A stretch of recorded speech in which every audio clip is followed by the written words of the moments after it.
ये अध्यादेश दिल्ली के 2 करोड़ लोगों को बीजेपी ने एक तरह से तमाचा मारा है। हेलो फ्रेंड्स, तो आज की इस वीडियो के अंदर मैं आपके साथ डिस्कस करूंगा कि रिसेंटली जो बीजेपी ने दिल्ली गवर्नमेंट के अगेंस्ट कह सकते हैं या दिल्ली गवर्नमेंट के ऊपर जो ऑर्डिनेंस पास कराया है, इस ऑर्डिनेंस के पास करने से या इस ऑर्डिनेंस के आने से दिल्ली सरकार के अंदर जो खलबली मची हुई है, जो दिल्ली सरकार है वो किस तरह से रिएक्ट कर रही है और उसको ऐसा लग रहा है कि उसका सब कुछ छिन गया है।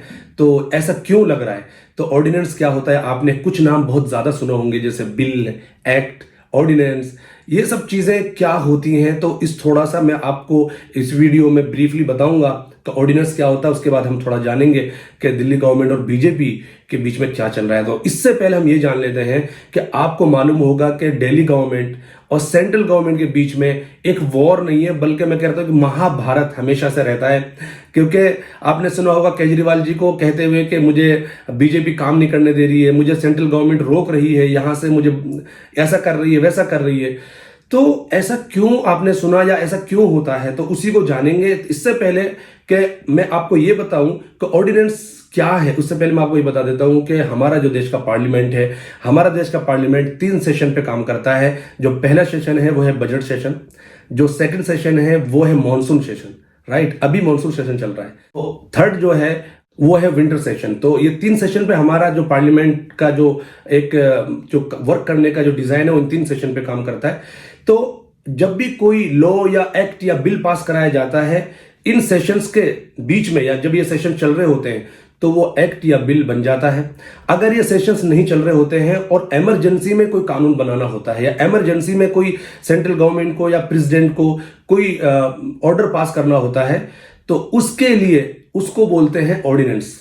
और जब पार्लियामेंट अपने सेशंस में नहीं होता है तो इस प्रोसेस को बोलते हैं रिसेस। तो ऐसे वक्त में 2 लोगों के पास पावर होती है कि वो लॉ बना सकते हैं, कानून बना सकते हैं। एक है प्रेसिडेंट और दूसरे हैं गवर्नर्स, जो स्टेट के हेड होते हैं, राइट? तो इन 2 लोगों के पास पावर होती है कि वो इमरजेंसी में ऑर्डिनेंस की मदद लेते हुए उस लॉ को बनाए और उस कानून को बनाए। आपको मालूम होगा कि सेंट्रल गवर्नमेंट को यूनियन गवर्नमेंट भी कहा जाता है। तो ये काम कैसे करती है? तो एक चीज आपने सुनी होगी लेजिस्लेटिव, दूसरी चीज आपने सुनी होगी एग्जीक्यूटिव, और थर्ड चीज आपने सुनी होगी जुडिशियरी। तो लेजिस्लेटिव जो चीज है, जो बॉडी है, वो कानून बनाती है। जो एग्जीक्यूटिव जो बॉडी है वो कानून को नाफिज करती है, यानी इंप्लीमेंटेशन ऑफ लॉ को इंप्लीमेंट करती है, राइट? जुडिशियरी जो होती है, जुडिशियरी उसका हुक्म देती है और अमन और शांति बनाए रखने में हेल्प करती है पूरे देश के अंदर। तो ये 3 चीजें हैं, लेजिस्लेटिव, एग्जीक्यूटिव और जुडिशियरी। तो आपको पता चला ब्रीफली। लेकिन अब जो ऑर्डिनेंस आया, अब ये जो सेशन चल रहा है, ये मॉनसून सेशन चल रहा है, राइट? लेकिन अभी पार्लियामेंट में कोई भी सेशन नहीं चल रहा है। तो इस बीच में बीजेपी ने जो ऑर्डिनेंस लिया इमरजेंसी में, वो लिया है दिल्ली सरकार के अगेंस्ट में। अब यहां पर पॉइंट क्या है? तो आपको मालूम होगा कि हमारे देश में 2 काइंड्स ऑफ स्टेट्स हैं। पहले जो स्टेट्स हैं वो हैं जो लाइक बिहार एंड गुजरात। तो इनके अंदर नॉर्मली और भी इस तरह के जो स्टेट्स हैं, इनके अंदर नॉर्मली इलेक्शन होते हैं, यहाँ के सीएम को इलेक्ट किया जाता है और नॉर्मल प्रोसेस है फॉलो किया जाता है। लेकिन दूसरे जो स्टेट्स हैं वो हैं टेरिटरीज। यूनियन टेरिटरी क्या है? तो union territory which is controlled by central government without election, तो इसको बोलते हैं यूनियन टेरिटरी। लेकिन उसके अंदर 2 एक्सेप्शनल ऐसे यूनियन टेरिटरी हैं। एक तो आपका पुडुचेरी है और एक आपका दिल्ली है, जिसके अंदर इलेक्शन भी होते हैं, जिसके अंदर अपना सीएम भी चुना जाता है। आपने देखा होगा चंडीगढ़ भी यूनियन टेरिटरी, राइट? लेकिन उसके अंदर इलेक्शंस नहीं होते हैं। सेंट्रल गवर्नमेंट जिसको अपॉइंट करती है वो वहां पर सीएम बन जाते हैं और वहां की सारी चीजें रूल आउट करते हैं। अब what is the point of controversy? तो कंट्रोवर्सी का जो पॉइंट है वो ये है कि जब दिल्ली के लोगों ने अपनी सरकार को चुना है और दिल्ली के लोगों ने अपने सीएम को चुना है, तो क्यों बीजेपी दिल्ली की सरकार की पूरी पावर को कंट्रोल करना चाहती है? यह है पॉइंट ऑफ कंट्रोवर्सी। तो इसको थोड़ा सा हम जानते हैं, क्योंकि बीजेपी ने जो ऑर्डिनेंस पास किया है, जैसा कि मैंने आपको ब्रीफली बताया, तो उन्होंने भी कानून के हिसाब से सही किया, क्योंकि वो पावर में है, उनके पास मेजोरिटी ऑफ हाउस है और उन्होंने वो चीज कर ली, तो कानून के थ्रू करी। लेकिन केजरीवाल जी बोल रहे हैं कि ये चीज इन्होंने 2015 में क्यों नहीं करी, अब क्यों कर रहे हैं? तो 2015 में भी करते तो तब भी आप बोलते, तब भी कोई भी होता पावर में बोलता है, क्योंकि कोई भी जो सीएम होगा दिल्ली का, तो उससे जब पावर अगर ली जा रही है तो कोई भी खुश नहीं होगा, राइट। तो ये तो इनका पॉलिटिकल अपना मुद्दा है, तो ये अपने सेंटर में जो गवर्नमेंट है, जो स्टेट जो गवर्नमेंट चला रहे हैं दिल्ली में, जो केजरीवाल, इनका अपना अपना एक पक्ष है, तो वो रखेंगे, उस पर हमें नहीं जाना है। बट मैं इतना आपको बता रहा हूं कि ऑर्डिनेंस से डेफिनेटली बहुत ज्यादा फर्क पड़ेगा दिल्ली की सरकार पे। तो अब हम ये जान लेते हैं कि इस ऑर्डिनेंस के पास होने से तो दिल्ली गवर्नमेंट के हाथ से क्या क्या चला गया है। तो आपको पता होगा, पुलिस तो पहले से ही सीएम के अंडर में काम नहीं करती है, वो सेंट्रल गवर्नमेंट के अंडर में काम करती है। अब दो चीजें और चली गई है सेंट्रल गवर्नमेंट के अंडर में, एक लैंड, दूसरा पब्लिक ऑर्डर।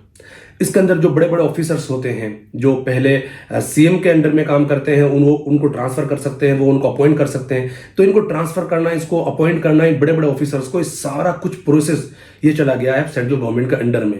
अब यहां पर पॉइंट ये है कि केजरीवाल जी इतना क्यों बौखलाए हुए हैं कि जब सेंट्रल गवर्नमेंट ने जो भी चीजें लेकर आए हैं या ऑर्डिनेंस लेकर आए हैं, वो लेकर आए हैं कानून के थ्रू। ऐसा तो है नहीं कि वो कानून के खिलाफ जाकर लेकर आए हैं। वो पावर ले सकते हैं, तो वो पावर ले पा रहे हैं अपने कानून की वजह से, राइट।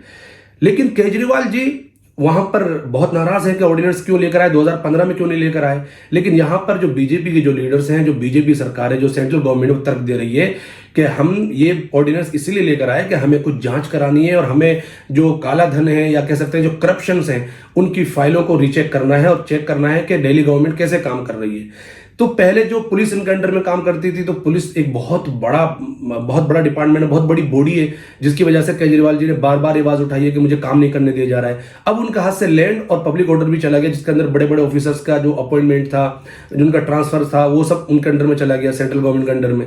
अब जाहिर सी बात है, जो बड़े बड़े ऑफिसर्स हैं, ये सारे लोग अब काम करेंगे सेंट्रल गवर्नमेंट के अंडर में। जब सेंट्रल गवर्नमेंट के अंडर में काम करेंगे तो बहुत सारे केसेस, बहुत सारी फाइल्स, बहुत सारी चीजें चेक की जाएंगी। तो हो सकता है कि उनका कोई काला काम या उनका कोई करप्शन सामने आया और उसको बीजेपी मुद्दा बनाए, क्योंकि काफी टाइम से बीजेपी 25 ईयर्स हो गए हैं, अभी तक दिल्ली में नहीं आई है। तो केजरीवाल के जो लोग हैं, जो केजरीवाल की जो पार्टी है, उनके लोग कह रहे हैं कि बीजेपी 25 साल और नहीं आएगी अगर वो इस तरह के कानून लेकर नहीं आएगी। तो ये तो इनके अपने अपने तर्क हैं, अपनी अपनी लड़ाई है। लेकिन मैं आपको इस वीडियो के माध्यम से इतना बता देना चाहता हूं कि अभी जो ऑर्डिनेंस पास हुआ है, इसकी वजह से दिल्ली के लोग सफर करेंगे, डेफिनेटली सफर करेंगे, क्योंकि दिल्ली के लोगों ने केजरीवाल को चुना है। और केजरीवाल यहां के लोगों के हिसाब से मैं समझता हूं, क्योंकि इसी वजह से वो सीएम भी हैं कि बहुत अच्छा काम कर रहे हैं वो पिछले कई सालों से, और इसीलिए वो जीते भी हैं बार बार। और अब अगर इतना सारा कुछ पहले से ही पुलिस अंडर में काम नहीं करती थी, अब ये लैंड और पब्लिक ऑर्डर भी उनसे ले लिया गया है, तो मैं समझता हूं कि ऐसी सरकार है हमारे पास दिल्ली के अंदर कि जिसके पास ना हाथ है ना पैर है। समझ, वो सिर्फ देख सकते हैं, मतलब ना तो कुछ कर सकते हैं ना किसी से कुछ करा सकते हैं। तो बिगर हाथ पैर वाली हमारे पास अब सरकार रह गई है, पावर रह गई है दिल्ली के अंदर। तो दिल्ली के जो लोग हैं उनके लिए डेफिनेटली ये कहीं ना कहीं बुरी खबर है। तो वो लोग जिन्होंने केजरीवाल जी को वोट दिया है और जहां की जो पब्लिक है और जिन्होंने केजरीवाल को सिलेक्ट किया है, यहाँ के सीएम को सिलेक्ट किया है, उनके लिए ये, जैसे उन्होंने बोला भी अपनी वीडियो में, कि एक तमाचा है 2 करोड़ लोगों के मुंह के ऊपर, के 2 करोड़ लोग रहते हैं दिल्ली के अंदर, उन सब के मुंह पे तमाचा है। तो ये तमाचा रियल में तमाचा है, क्योंकि अब जो हम एक्सपेक्ट कर सकते हैं अपने सीएम से वो नहीं कर पाएंगे, क्योंकि अब वो बहुत सारी चीजें नहीं कर पाएंगे। और अब सारी चीजें जो बड़ी बड़ी जो पावर थी, जो बड़ी बड़ी जो एक्शन लेने के जो डिपार्टमेंट्स थे, वो सारे चले गए हैं सेंट्रल गवर्नमेंट के अंडर में। तो गाइज ये फ्यूचर में हमें सोचना पड़ेगा कि दिल्ली कैसे करना है। दिल्ली में सीएम अब नाम का होगा, क्योंकि अब ऑनर के लिए सीएम बन पाएंगे अगर ये ऑर्डिनेंस जैसे सेशन स्टार्ट होगा और उसके अंदर इस ऑर्डिनेंस को दोबारा से रखा जाता है, और उसके अंदर रखने के बाद अगर उसके बाद भी सेंट्रल गवर्नमेंट ने और प्रेसिडेंट ने सहमति जताई, तो ये ऑर्डिनेंस एक्ट बन जाएगा। और अगर एक्ट बन जाएगा तो दिल्ली गवर्नमेंट में जो दिल्ली जो स्टेट है उसके अंदर सीएम बनना और इलेक्शन जीतना एक ऑनर की बात रह जाएगी। अदरवाइज आपके पास कोई इस तरह की कोई ज्यादा बड़ी पावर रहेगी नहीं, कि जिस तरह के नॉर्मल स्टेट में एक सीएम के पास पावर होती है। तो इस वीडियो के अंदर मैंने जो आपको बताया ब्रीफली कि कैसे लॉ बनता है, कैसे ऑर्डिनेंस किसको बोलते हैं, पार्लियामेंट किस तरह से काम करता है, थोड़ा सा जो मैंने ब्रीफली बताया, कितने सेशंस होते हैं पार्लियामेंट के, और इस ऑर्डिनेंस से कितना इफेक्ट हो सकता है दिल्ली सरकार को, तो आपको पता ही चल गया होगा कि अब दिल्ली सरकार बिगर हाथ पैर वाली सरकार रहेगी, कोई पावर नहीं है और इतना ज्यादा अब उनसे हम एक्सपेक्ट नहीं कर पाएंगे और दिल्ली में इलेक्शन जीतना लाइक ऑनर, अब इस ऑनर की बात रहेगी, दैट्स इट, इसके अलावा कुछ भी नहीं है। आप कोई बड़ी उम्मीद नहीं लगा सकते कि आपके लिए वो लड़ाई करेंगे, आपके लिए वो बहुत आगे जाएंगे। और इसीलिए केजरीवाल जी बहुत नाराज हैं, उनकी पार्टी के लोग बहुत नाराज हैं। आपको मालूम होगा कि आम आदमी पार्टी के उभरते हुए नेता राघव चड्ढा, उन्होंने बोला है कि बीजेपी ये सब इसलिए कर रही है कि ताकि वो किसी ना किसी तरह से पावर में आ जाए दिल्ली के अंदर और किसी ना किसी तरह से पावर को ले ले, छीन ले, अगर वो जीत नहीं पा रहे हैं। क्योंकि पिछले 25 साल से बीजेपी जीती नहीं है दिल्ली के अंदर, तो जब जीत नहीं पा रहे हैं तो ऐसे नहीं तो ऐसे ले लो। तो इसके अंदर दोनों लोगों के अपने अपने तर्क हैं, दोनों लोग अपनी अपनी बातें कर रहे हैं, लेकिन दिल्ली के लोगों को अब ये मान लेना चाहिए कि दिल्ली के जो सीएम है वो सीएम बिगर हाथ पैर के सीएम है, उनके पास कोई बड़ी पावर अब रह नहीं गई है। तो अब दिल्ली का जो सीएम, अगर ये बिल और ये ऑर्डिनेंस चला जाता है पार्लियामेंट में सेशन के अंदर और वहां पर ये पास हो जाता है तो ये बन जाएगा एक्ट, तो सारी पावर जो चली जाएगी अंडर सेंट्रल गवर्नमेंट। अगर ये वीडियो आपको अच्छी लगी है और इस वीडियो से आपको कुछ फायदा हुआ है, कुछ इन्फॉर्मेशन मिली है, तो प्लीज इस वीडियो को लाइक एंड शेयर करना बिल्कुल मत भूलिएगा और हमारे रेड टॉक चैनल को जरूर सब्सक्राइब कर लीजिएगा, क्योंकि हम आपके लिए लाते रहेंगे इसी तरह की इंफॉर्मेटिव वीडियोस और बहुत अच्छे अच्छे टॉपिक पर आपके साथ डिस्कशन इसी तरह हम करते रहेंगे। तो मैं फिर मिलूंगा आपसे एक नेक्स्ट एपिसोड में, जब तक के लिए थैंक यू सो मच। जय हिंद।